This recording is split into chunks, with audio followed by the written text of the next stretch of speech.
Hello, everyone, and welcome back to the New Hampshire Business Show. My name is Chris Pastrana, and today we're here with Carla Gericke, running for state senate. Is it Ward 20, you said? District 20. District 20. Yep. So that's all of Goffstown and wards 3, 4, 10, and 11 here in Manchester. Okay, pretty cool. Okay, so let's get started. Let's learn a little bit about you. Sure. So I'm originally from South Africa, but I'm now a U.S. citizen. I became a citizen in 2000. I grew up in a diplomatic household, so I kind of grew up all over the world. Lived in South Africa, of course, as well, which at the time was under an apartheid regime. So I kind of grew up with a bit of a police state around me, and that's certainly something that I feel strongly about and see a trend towards sort of here in the States a little bit. We see the militarization of the police and that kind of stuff. So that's definitely one of my issues. But I won a green card in the lottery when I was in law school, which is very crazy, and your odds of doing that are pretty low. And it just seemed like such a cool opportunity that I decided, yes, of course, I want to come here. I want to come to the land of, the American dream. And so I finished law school, got married to my then boyfriend, and we packed 2 suitcases and immigrated we ended up in Silicon Valley. Our first place we lived was in the Tenderloin, which, if people know San Francisco, is basically an inner city slum. But that's what we could afford. It was $375 a month. That should have told me that, it's, you get what you pay for. And, we found jobs. My husband's a techie. He worked in the tech sector there. I had to retake the bar exam. Once I got here, I had to petition first and then took the bar exam. I worked for Apple Computer. I worked for Logitech, the mouse company. And then, like everyone, I did the jump into the bubble economy, so into the, sort of internet economy. And it was fun while it lasted. Yeah. And then it crashed super hard. And my husband, who had a startup at the time, they'd closed $7 million in their first VC round. Yeah. They had a cool idea, but then they couldn't, raise more funds. His company went under. I, at the time, was working for Scient Corporation, which was building websites for like all the new e-businesses. And I had the misfortune of laying off 2,000 people, including myself. Oh, wow. Yeah. So it was fun while it lasted. But actually, that experience made me start to wonder, how do these bubbles happen? Yeah. Kind of what happened? How did we go from, desk massages to we're both, without jobs? And so I started studying economics a little more, and sort of that led me to sort of very to free market economics and sort of the benefits of allowing people to prosper through their own human action, right? So work hard, get the rewards. And part of that, we then took some time off. Yeah. We put everything in storage. We were like, we need a break. That was intense. So we decided to backpack through Southeast Asia, India, and parts of Africa. We lived on a budget of $15 a day. Sometimes we didn't even spend that. Sometimes I'd be like, I need a martini. And then we'd, maybe go over the budget once in a while. But that was a, life-changing experience. I always say that, I think it's important for everyone to travel, to meet other cultures, other people. And it's interesting, what actually unifies us all is that desire to sort of strive and improve our lot and make things better. And I believe we do that through markets and letting people pursue what they're passionate about. So from there, we came back to the States. We went back to New York, and then I had decided actually at the base camp of Annapurna, which is the 10th highest mountain in the world. And I'm not sure if it was because I was oxygen deprived, but I was like, I'm not sure I want to be a lawyer. So I decided to go back to school.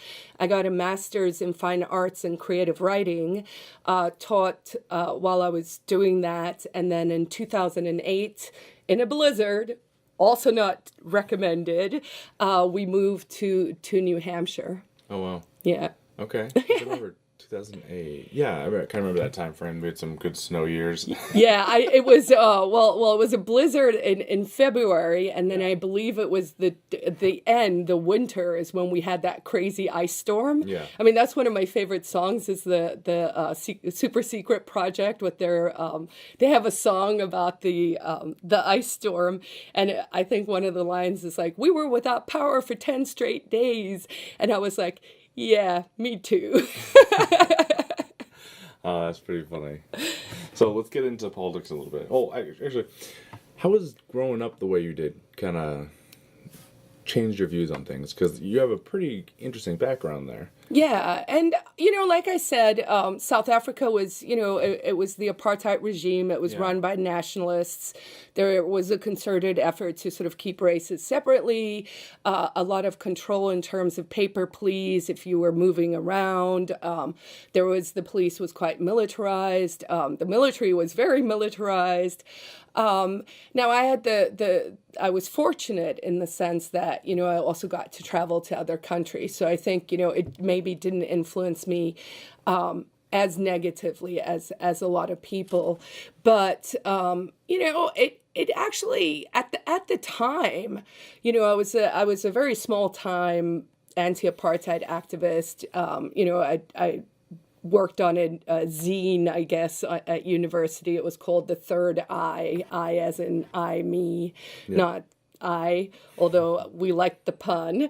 And I wrote and acted in a band play. So, at that stage, and then it was really cool in law school when Nelson Mandela had been released. And so I sort of worked against that system because I could clearly see that it was wrong, right? Yeah. It's not right to subjugate people.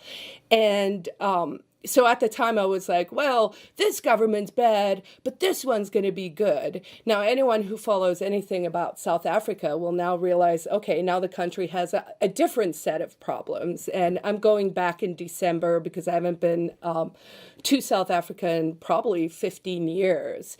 And I still have some family back there. My father-in-law is not well. And we're going for December, which will be awesome because it'll be summer there. Yeah.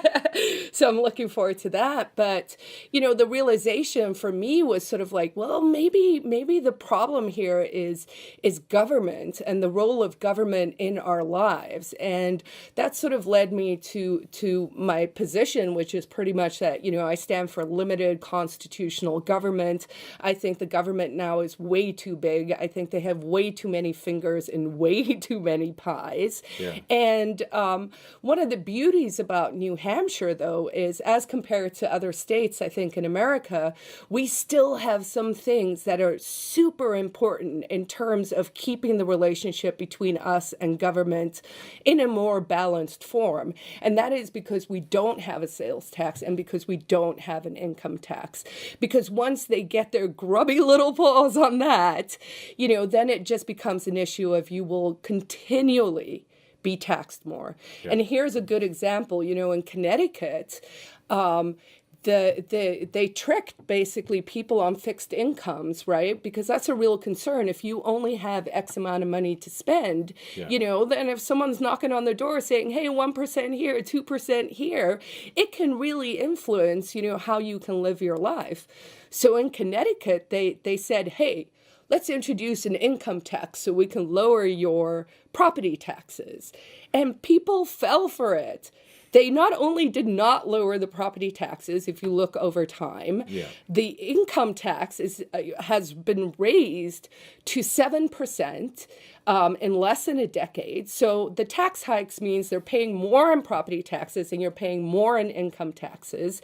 And then the other thing they did is they introduced a millionaire's tax. So, we hear this a lot. Hey, let's tax the rich more. You know what the rich do? They have the resources to go, you know what? No, I don't want to be taxed more. Yeah. I'm going to move my business I'm going to sell my house and I'm going to go to a lower taxed state. Yeah. And that's exactly what happened. So Connecticut, introduced these taxes and they actually destroyed what was a pretty good economy. Yeah. So one of the reasons I'm running is I don't want to see that happen here in New Hampshire. Yeah. It's really, it's a way for us as citizens to keep our government in check by saying you don't actually have the right to the fruit of my labor. You can't get my income. Yeah, which I like.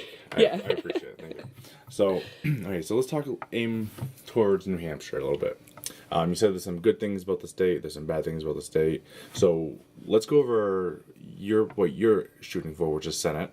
Yep. And what can we accomplish from that level? Well, the Senate is the other half of the House. Mm-hmm. So in New Hampshire, which actually has I think it's the third largest legislative body in the English-speaking world. I mean, it's pretty huge, which is awesome. So we have 400 state reps, and then we have 24 senators. So they're supposed to act as sort of checks and balances on each other. I mean, I guess in the short version, like the Senate's a little fancier, but you can also look at it as the Senate should be the gatekeeper. And because lobbyists generally have a hard time lobbying the House because there's so many representatives. Yeah.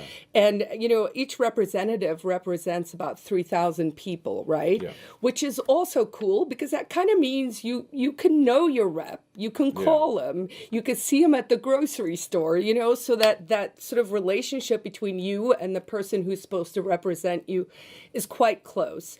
My understanding is that in the Senate, that is where the lobbyists like to focus a lot of their attention because there are less people to try and influence. Yeah. So, some bills originate in the House, some bills originate in the Senate, and then each chamber looks at a bill and then they kind of swap them at the end of the legislative session, and then they vote on each other's bills. So my opponent, who I'm running against, Lou D'Alessandro, he used to be a Republican, and then he switched at one stage to a Democrat.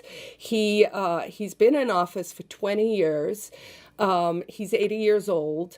And I just think it's time for a fresh approach, a fresh voice, and someone who can really stand up to that sort of level of lobbying. I mean, I think one of the unfortunate things about the longer you're in something, the more it's sort of easy to be corrupted in some ways because it becomes business as usual. Yeah. So I think one of the values I'll bring is just a fresh pair of eyes and someone who is actually willing to say, what?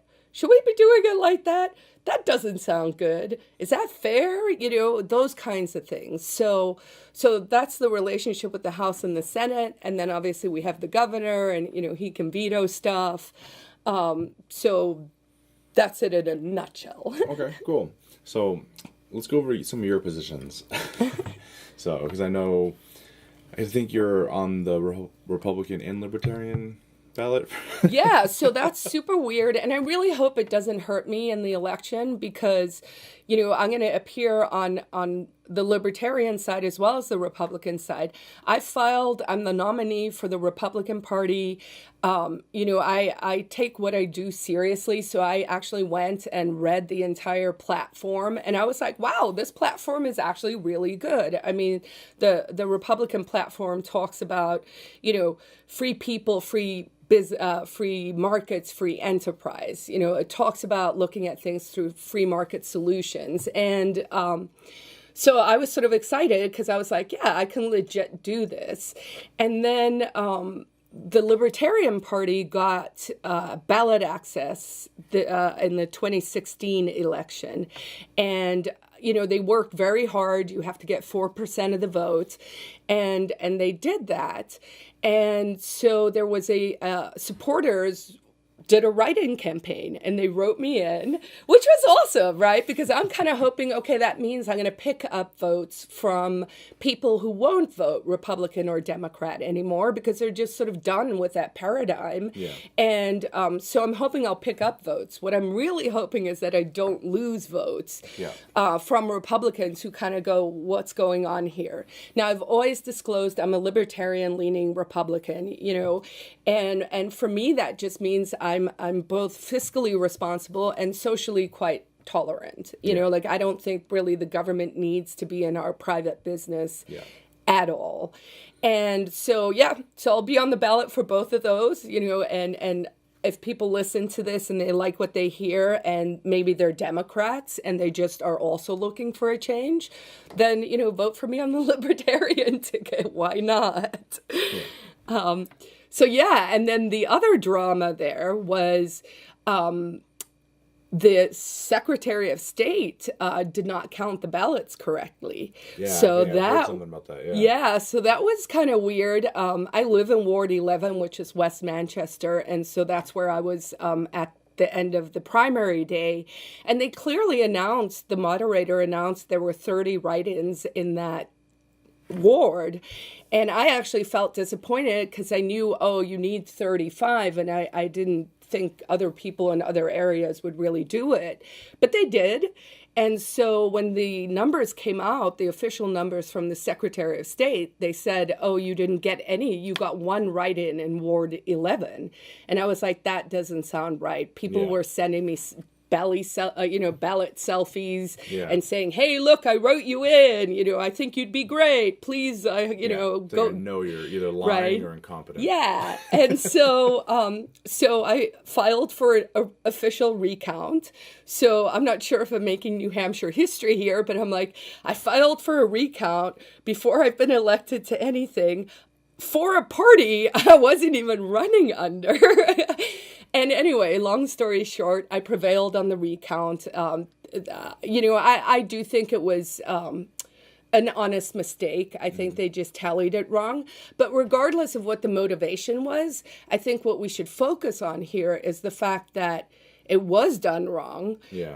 Election integrity is important. It's an issue that, you know, everyone is kind of talking about and concerned about. And so it just frankly didn't look very good. Yeah. Like, I think the same day, they wouldn't even let me vote. What? Like, I think a few people had this issue where something had happened, and if you were Republican or Democrat, you were supposed to be allowed to vote on the Libertarian ballot. They wouldn't let me. They said you can vote Republican or you just can't vote at all. Wow, where was that? I was in Goffstown. So, yep. So I at the time, Aaron Day was running, so I let him know, and he had said that had to come up a few times. And they would not let me vote. I could go Republican and vote on their ballot, or I had to, again, wait till the next day after the election, change to Libertarian, so that next time I could vote on theirs. So that was, I know, like, the system, I think they try, but there's a lot of misinformation. It's not run very well. No, and also, you know, I mean, we have to look at it through the lens of vested interests, right? Yeah. So, like, whenever I'm doing something or thinking about something, I'm like, follow the money. And there's a advantage to the duopoly. Did I say that right? So the two-party system, right? You know, it benefits both of them, because then one of the things they can do is they can build this hysteria where they're pitting two sides against each other, whereas really what we should be looking at is the relationship between all of us, voters, and the government, right? Yeah. Like, that's the important relationship. It's not, suddenly I'm not going to like my neighbor anymore because they support a Democrat and I'm, you know, a libertarian or I'm a Republican. And so it's very on purpose. And so that's why it's hard. I mean, it makes me sad that libertarians aren't included in debates and in discussions because I believe the more people hear these ideas, the more they're kind of like, Yeah, actually, out of all three of these options, that makes the most sense, right? Yeah. Because our default setting is surely towards liberty. Our default setting is towards being free people who can live our lives as we want to, as long as we're peaceful and we're not taking other people's stuff. I mean, it's not rocket science. We learn it when we're 3, and in the sandbox. And I hope the time has come. I mean, I think that technology has certainly helped all of us in terms of spreading the message. But then you also see the clampdowns that are happening. Voices are being taken off all the big social media platforms. And whether you agree with them or not, I don't often. But I'm like, if we believe in freedom, everyone should be able to exercise our First Amendment rights, And the only way you take down bad ideas is with good ideas. So you have to have the discussion, and that's not happening. Yeah. Pretty much across the board. Yeah. Either, I was about to say I don't want to get political, but this is political. So there's a pretty strong movement across the country of that anti-First Amendment kind of thing. But only if it deals with, one particular party, essentially. We know what we're talking about here. Right. And it's just like, it's so sad to see that, because, as long as it's, the really, really conservative people, they don't get a First Amendment right. Right. And it's certainly troubling. I mean, it was funny, actually. I mean, funny, like, ha-ha, or funny, depressing, possibly. But I was cleaning out my office the other day, and I found a note that I'd written probably a couple of years ago, and it said, all that's left is the First and the Second Amendment. And it was about 2 years old. And I was like, wow, I would not have predicted that within 2 years, it would be like, they're not even really left anymore, right? Yeah. I mean, in terms of the battle lines that we're seeing now, it's like the fight is on. Like slowly, all the other amendments just kind of got, crushed or fell by the wayside. And yeah, no one's really worried about quartering, soldiers, fair enough. But, the 10th Amendment, which is about states' rights and the relationship between us as a state and the federal government, that one's pretty important. Yeah. And, no one wants to talk about that anymore. And so as you go down the line, it's basically we have the First Amendment and the Second Amendment left. And the Second Amendment, in my opinion, is there to protect the First Amendment. And we are seeing, and it's coming from the education system, and it's coming from colleges and universities, right? Where they started in the past decade, safe zones, free speech zones, all these things that are absolutely against your right to free speech. And what kind of society do we live in when you're not allowed to express your opinion? Yeah. It's pretty sad. It's Orwellian. Yeah. It's scary. And so that's part of the reason I'm running. I did run in 2016, also against Uncle Lou. I got 40% of the vote. I was an entirely unknown. I actually feel really good about that. Yeah. I've been hard at work for months now. And I'm feeling cautiously optimistic, but obviously I need people to vote for me. I need people to go look at my website. It's Carla with the number 4, nhsenate.com. Check out my posts. If you like Instagram, you will see a lot of food photos. I like to cook. I'm a normal person, but, I think I could do a really good job. Yeah, I believe so too. That's why I have your sign saying my run long. So. Slightly biased, but I appreciate it. Because a little biased. Well, the thing is just, you're a businessman, and it's like, I mean, we all are feeling the squeeze, and not only feeling the squeeze, but I feel like life's out of balance. Like things shouldn't be this contentious, and part of it is we're being manipulated to build this sort of left-right paradigm. And it's kind of like, what about the rest of us who just want to live our lives? Yeah. So we'll see. But, I hope people will support me. Yeah, I think they will. And so this is actually a question I had because I'm not super familiar with the system and at least how it technically works down the road. So if you're on the Libertarian ballot and the Republican ballot, do those both tally together and give you a final score, or is it kind of like what they would probably end up doing? It's like, oh, he won, because 40%, right. You got 20% and 40%, and technically you got more, but... Yep. So my understanding, this is what the Secretary of State himself said, is that they are tallied together. Okay. So it's this unusual thing in New Hampshire. It's called a fused candidate. And so my understanding is, when I win... I'm going to manifest my own destiny here. Then, I actually appear as the senator for the Republican and the Libertarian Party. Yeah. So it's sort of this fused thing. But my understanding, and actually I've had a few people tell me they're counted together. So hopefully, everything works out the way it's supposed to, they don't change their minds. Yeah, or some kind of shenanigans or incompetence or whatever it might be.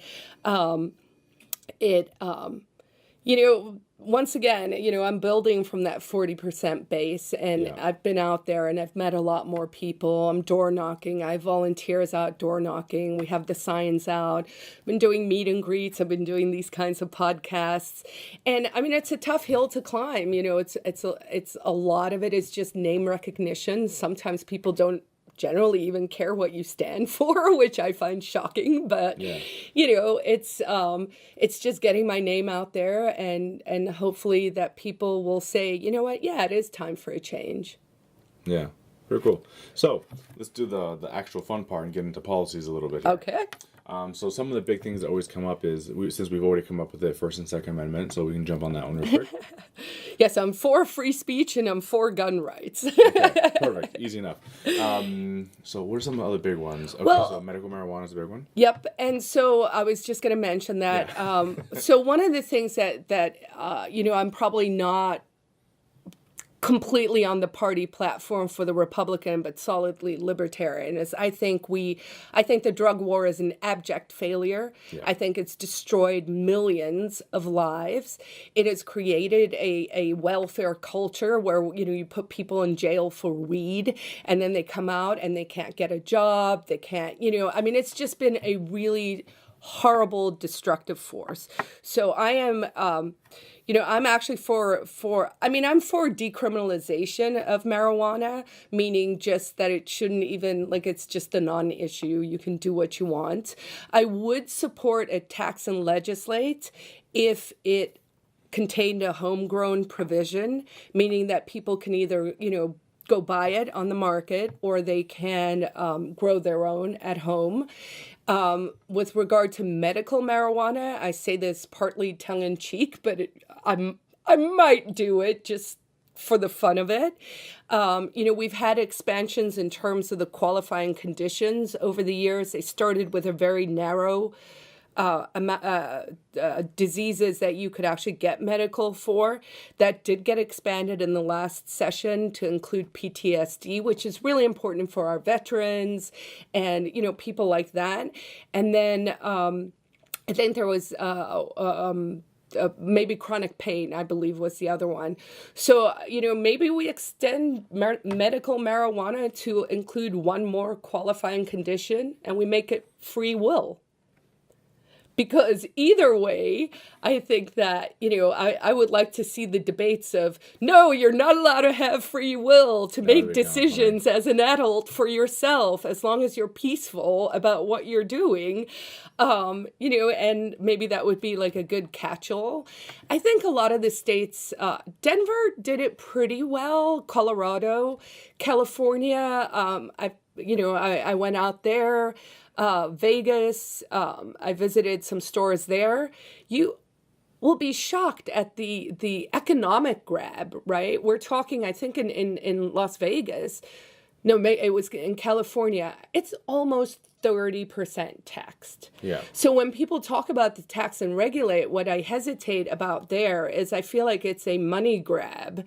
They're like, oh, we got it wrong. We're not willing to admit that. We hurt a lot of people, but now we'll let you do it as long as you pay us enough. Yeah. So I think arguments could be made. New Hampshire doesn't have a broad-based sales tax. New Hampshire is currently the only state that doesn't have some form of recreational that's already in the pipeline. So we're going to be an outlier. And it's sort of the economic reverse of how everything works in New England, right? Everyone comes to New Hampshire for their state-owned booze. Yeah. And I mean, I would rather see some kind of model if we do go tax and legislate where we really think about that competitive advantage that New Hampshire has in terms of our taxes with regard to other states. So if other New England states do go the sort of money grab, high tax route, I think we should very competitively set ourselves apart as we've done with some other tax policy. Yeah. The other ones that drive everyone else crazy. Right. Which I love, because I think I was reading the newspaper article where people from New York were freaking out because they would literally drive all the way to New Hampshire to buy alcohol to bring back to their state. And they were like, oh, they're getting the police and state troopers involved. And I'm like, maybe look at your own policies. Right. If that is more profitable for the business, look at yourselves. Right. So it is, but they can't do that. No. And I heard a story where, Massachusetts was doing that at one stage. They sent state troopers in to write down the license plates of mass consumers buying alcohol in New Hampshire, and then they were ticketing them because they weren't paying taxes on it. And I believe the governor at the time was like, no, if you come and do this again, we're going to arrest you. I'm going to have my guys arrest your guys. This is not how we're going to roll. And I love that story. Another thing I think where I could add value in the Senate is there was that terrible Wayfarer decision, Supreme Court decision, that basically has said that every small business now has to become a tax collector for other states and other, and there are more than, I believe, 200,000. I don't think I'm exaggerating, but I could be. I tend to. But different taxing entities, right? So you're talking about, let's say you have a candy store or you sell fudge online or whatever. And now they're saying, well, if you ship it here or you ship it there, or if your business is X big, then you have to collect all the taxes for all these other areas, which of course for any small business owner is ridiculous and unnecessary. And quite frankly, we're not supposed to be vassals of the government to do their work for them for free, right? And so I know Governor Sununu had made suggestions. They went to a special session. It was, I think, the wrong approach. And so I think if I'm in the Senate, we can figure out what the right approach is. I think the right approach is just to tell them off. Yeah, pretty much, because I think one of the challenges with the Sununu proposal was that it sort of, it almost acknowledged, oh, okay, you're allowed to do this, so we're going to put all these barriers up in order for you to make it harder. And I think the better approach is just to be no. Yeah. We're not going to actually even acknowledge it. And we need to pass a really solid bill that just, is based on states' rights and is based on the position that hell no. Yeah. I think that would be funnier. So let's see. So some other big ones. Healthcare. Because I know Aaron had his own particular issues with our healthcare system. And where do you fall on some of that stuff? So I think, these are tough, right? Because depending on how it's framed, sometimes people are like, so you just want people to be sick and, we got to help people. And I do believe we have to help people. I do believe, though, that we should be doing it voluntarily. Yeah. So, I tithe money to the causes I believe in. I volunteer for stuff because all of those things also build community. I would not vote for Medicaid expansion. I know that the last bill actually did have a work requirement, so I think that was definitely a step in the right direction. I don't know if this is true, but I heard it, and I should actually confirm it because I've repeated it a few times, but more than 80% of Medicaid recipients smoke. And I'm like, look, if you're not willing to actually, through your own human action, take accountability for you as a human being and for your own health and for your own, being, literally, then why should I subsidize your bad behavior? My whole shtick has become the good life, right? And it starts with us. It starts within us. I quit drinking. I lost a lot of weight. I'm back to my healthy, good self, and it makes me happy. And I think I can exude that to the world. And that's how we change people's minds, right? The lead by example thing, I don't mean lead like I'm going to tell you what to do. I literally mean hey, I'm out there doing this, and if you think that looks cool and that lady looks happy and she looks balanced and, it's so that people can emulate that. And that's what I want to see. So, if we're going to, tax Peter to pay for Paul, then okay. Then, Paul's got to, kind of step up to the plate too. You can't just subsidize bad behavior and say that's okay. To me, it's not okay. Yeah. And I think this is a big thing that I've said a lot of times, and especially as a libertarian, is you can do whatever you want. I don't want the government involved. You can do whatever you want, but take responsibility for what you do. That's, right. I'm not paying for you. Like I said, I don't drive with a seatbelt on. Right. If I crash my car, I'm not expecting someone else to pick up the tab for that either. So you should wear your seatbelt, young man. whatever. I do sometimes. I mean, I love that we don't have a law for that because that's the way it should be. I mean, I wear mine just because statistically it's a smarter thing to do. Yeah, sure. But something. People will say, well, why do you fight so hard that we don't have a seatbelt law? And I'm because we don't realize the knock-on effect of stuff. In other states, police will use the fact that you're not driving with a seatbelt on as an excuse to pull you over. The second that happens, then this whole other door opens up. Yeah. Let's say you had weed in your car, or let's say, I don't know, your kid's not in a kid's seat, or, now suddenly, you're into all these other areas. So let's just not even give them the excuse to start with the myriad of laws that basically make us. Everyone commits up to 3 felonies a day because we have so many laws. Yeah.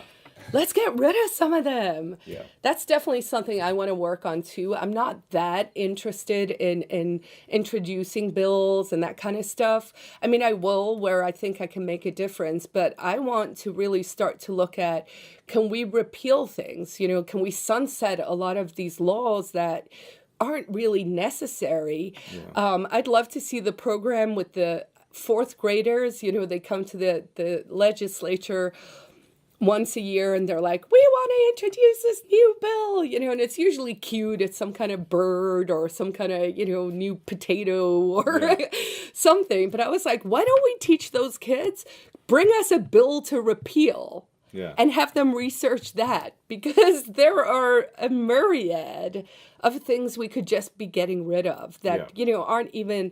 And in fact, I think Governor Sununu sunset over 2,000 regulations where it was just what is this, And the cool thing is with AI and machine learning, we're actually going to be able to train a machine to run through let's say, bills, right? Yeah. Because, I mean, there's millions of words, right? Yeah. And maybe we could do that against a database of actual citations, and we could see, oh, okay, one guy ever under this bill. So do we really need it? No, let's X this out. And let's start to reduce some of those regulations and laws and stuff that really aren't necessary for a healthy, functioning society. Yeah.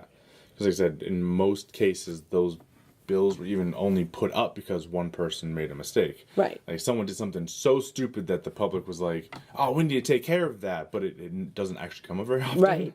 Right. And I understand that's very much a human instinct, but I think as we evolve and as the culture in New Hampshire sort of goes back to what I think is at the heart of sort of Granite Staters and Granite State pride and all of that. Like, it is a very live and let live culture here, or it used to be. I mean, I think that is changing because there seem to be a lot of angry people, who kind of want to move us into a very socialist direction. Yeah. I mean, people are unabashedly running on a platform of income tax and sales tax. Yeah. It's coming up all the time, and that should not be a discussion.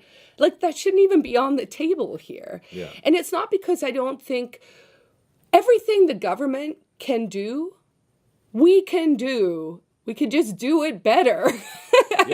Yeah. It's like, I don't even know how to explain it, but like, less regulation, less red tape, less cost, just across the board, everything's efficient. Better. Yeah, efficiency. That's probably a better word. Yeah, because I mean, the problem with the government is there's no market incentive and there's no market feedback loop. Yeah. So let's take the VA as an example. We all know, I mean, if you look at the history of, veterans care, I mean, it's pretty dismal. Yeah. And it makes me mad because it's something that could be so much better, right? But it can't really get better because all the incentives are wrong.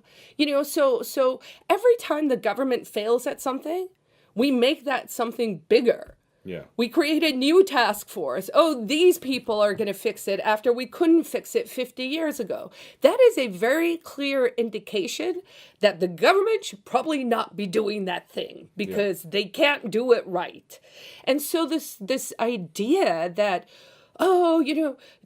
democratic socialism, and it's just all going to be like, glitter and unicorns and rainbows. It's like, no. It can't work. It has never worked, and we are not going to do it right. And for the person who is thinking right now, what about Norway or what about Denmark, Sweden? Let me tell you this. They don't have minimum wage laws there. They don't have forced unionization there. They have school choice across the board.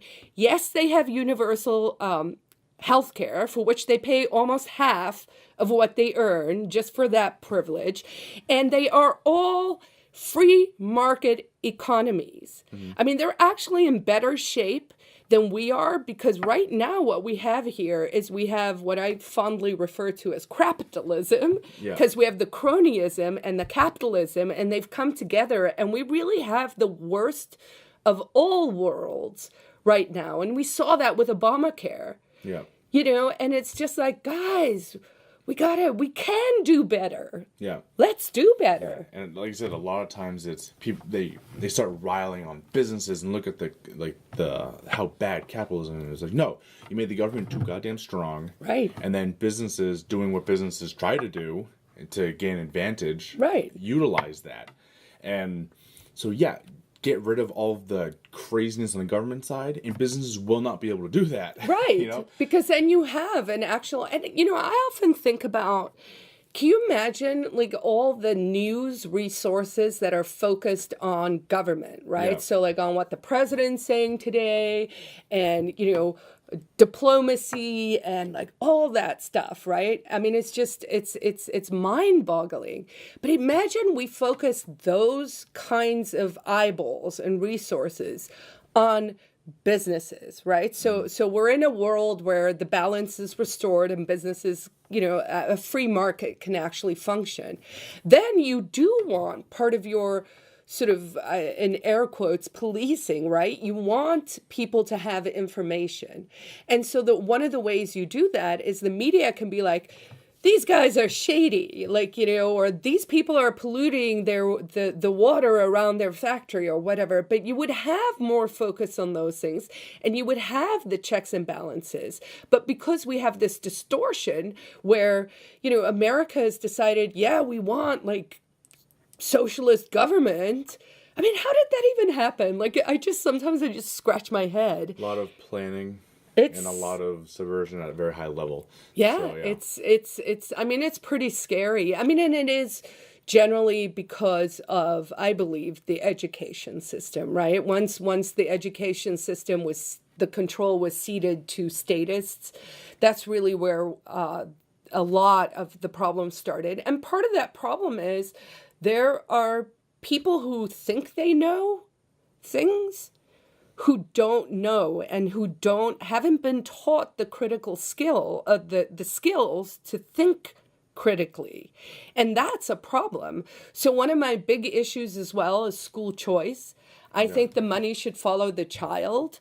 I think that, if a kid blossoms in a parochial school, let them, and the counter side will say, you're against public schools. And I'm like, I'm not. You know what? If you're doing a great job, have at it. But let's let the checks and balances of a market tell us if you're actually doing a good job. Yeah.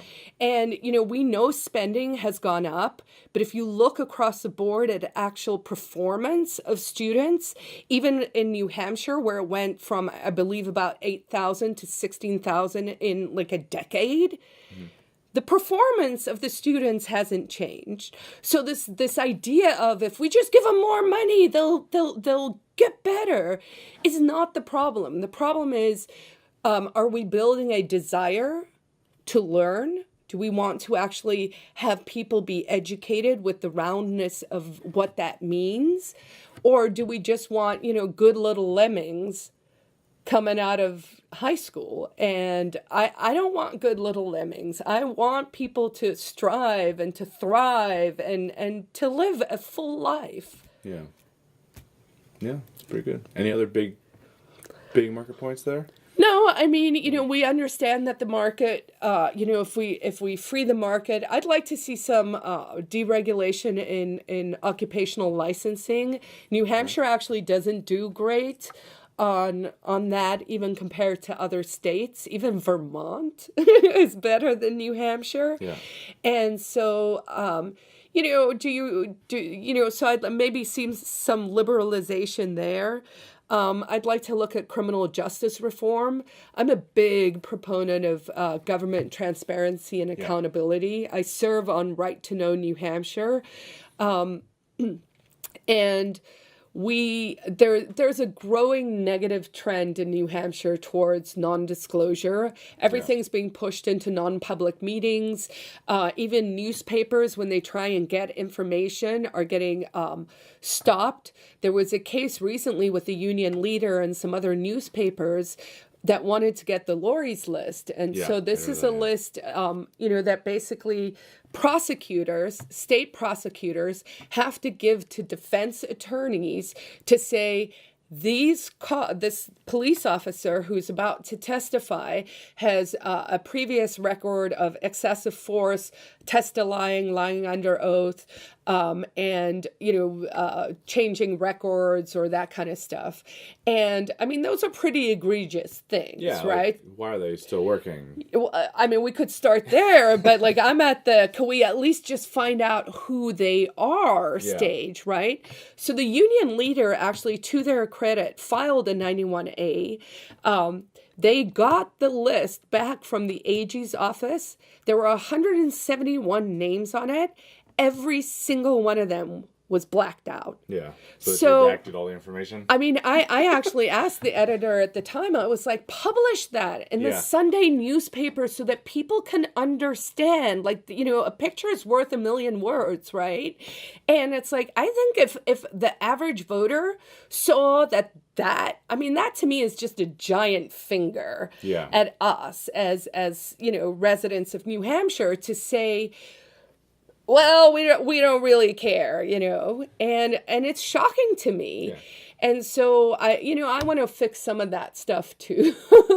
It's literally the government telling you, what are you going to do about it? Yeah. Too bad. And so I guess sort of in conclusion, I don't want to forget about the constitutional amendments. Yes, for your listeners back home, there are two questions that are going to appear on the ballot this fall on November 6th. And the first one is question 1 has to do with taxpayer standing. Let me start with, there are 2 questions, and I'm going to vote yes on both of them, and I highly recommend other people do as well. These were both bipartisan. Question 1, that has to do with taxpayer standing. That is basically, there were some court shenanigans that took the right of a taxpayer to sue if if your district is busting the tax cap, or like what happened in Dumbarton and Goffstown, where the school was like, oh, or the budget, they realized, oh, we had this extra money, and so instead of giving it back to you, we're just gonna like keep it for ourselves. And people couldn't actually like sue to be like, no, you can't do that. Now that was figured out, but basically this will allow taxpayers to once again sue in the event that there's some kind of shenanigans by the state. It was bipartisan. It passed by 309 to 9 or 308 to 8 in the House. It passed the Senate 22 to 2. My opponent, Lou D'Alessandro, voted against it. I think that is telling. The second question has to do with privacy, and it's a one sentence that's really easily understandable that just basically says we have privacy with regard to our phones. Like anything that you need to get a warrant for, you still need to get a warrant for. You can't just like come and just be like, yeah, we're just gonna like take your stuff, right? Yeah. So it basically says that we can live free from government intrusion. Once again, bipartisan. Once again, my opponent voted against it. Wow, that's weird. Yeah. I wonder if there's any reason for that. I don't know, maybe he didn't even know what button he was pressing. I don't know. He's elderly and who knows? But it's a good talking point for me because. And so I will just encourage people to, check me out. Once again, Carla4nhsenate.com. I'm active on social media. I think one of the good things is, like me or hate me, some people hate me. I don't think hate's a really good emotion, so get over it. But, I'm principled, so nothing is ever going to surprise you. It was funny. I was in a meeting, and I'd filled out a bunch of these candidate surveys, and a sitting senator said to me, "Oh no, you shouldn't do that." And I was like, "Well, one, that would have been useful to tell me 2 months ago," and then she said, because, now you're going to have to, like, do you remember what you said or something? And I was like, well, that's not how I operate. I was like, I know what I said because I have a basis from which I'm operating. And another candidate survey place, contacted me, and they were like, we didn't get your one for 2018, so we put up your one for 2016. And I was like, cool, because my positions are the same, like I have principles. So you don't flip-flop every new issue, right? So also, if people want to speak to me personally, you can always give me a call at 865-7140 if you have specific questions about some of my positions. And then I'll just sort of conclude with, I promise to serve with integrity, character, and compassion. And I ask for your vote on November 6th. Pretty good. Thank you for joining me. It's been fun. Thank you. Awesome. Thank you guys so much for listening. That is it for today. So everyone be good and go vote.